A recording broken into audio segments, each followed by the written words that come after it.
wish Nikki Freeman loved me more than anyone in the entire world.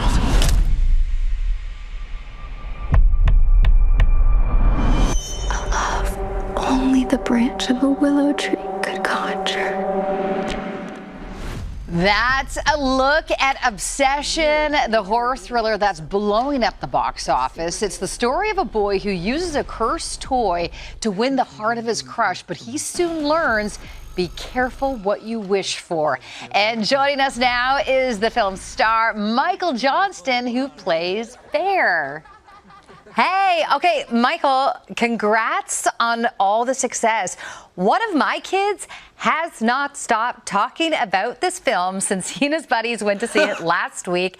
I've now watched it over the weekend. But, okay, he's not alone. People are loving it. You guys are killing it at the box office, even getting an extended run in theaters because of the success. Has this caught you guys by surprise? Oh, yeah, absolutely. Are you kidding me? I mean, every day I wake up and look on my phone, it's like new record broken at the box office. And the fact that like we've broken records and surpassed some of my favorite films, like it's a dream come true. It's an honor. We're all so grateful that we're able to just like have conversations now about doing the things that we love and our art, and that it's resonating with people. And like you said, like they're going to see it and making you go to the theater. It's the best. It's a dream come true. That's awesome. That is awesome. Okay, so you knew though something was special about this because when you were first handed the script, you couldn't put it down, right?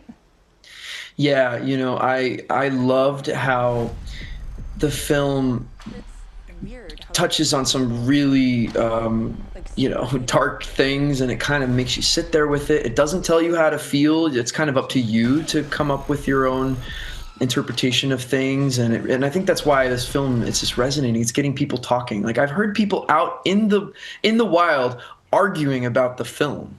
And that's what I love about it. I love that my character Bear was not the hero.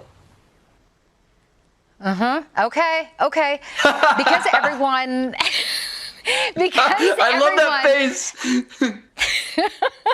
Because everyone has their own thoughts on this and what makes it so creepy.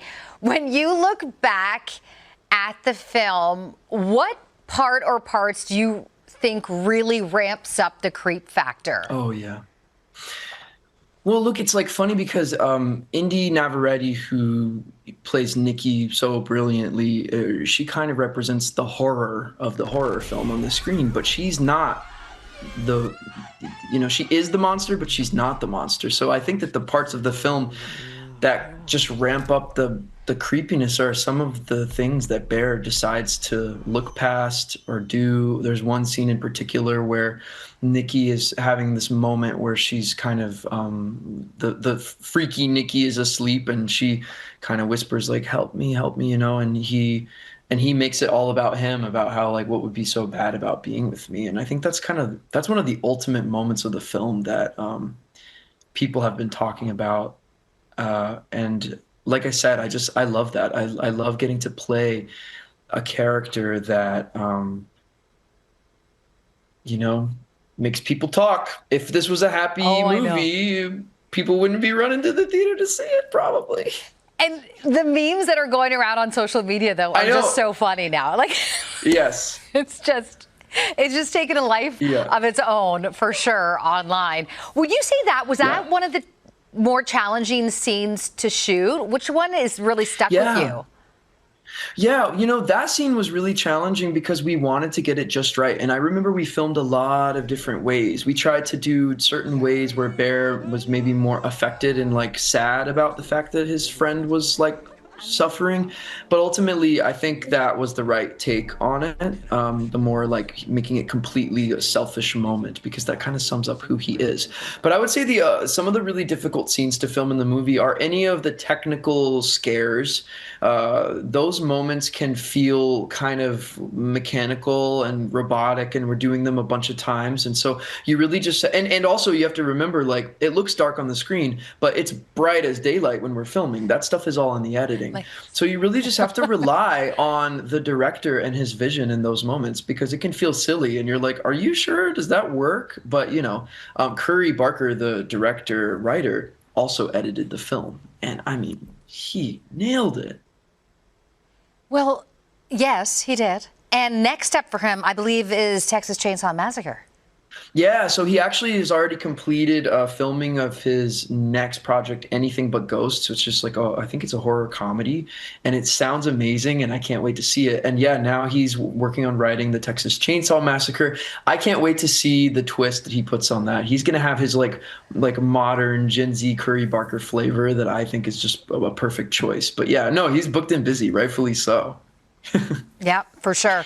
All right, before we let you go, I know your birthday is not around for a while, but when it does come around, Are you going to ask me if I'm going to make a wish?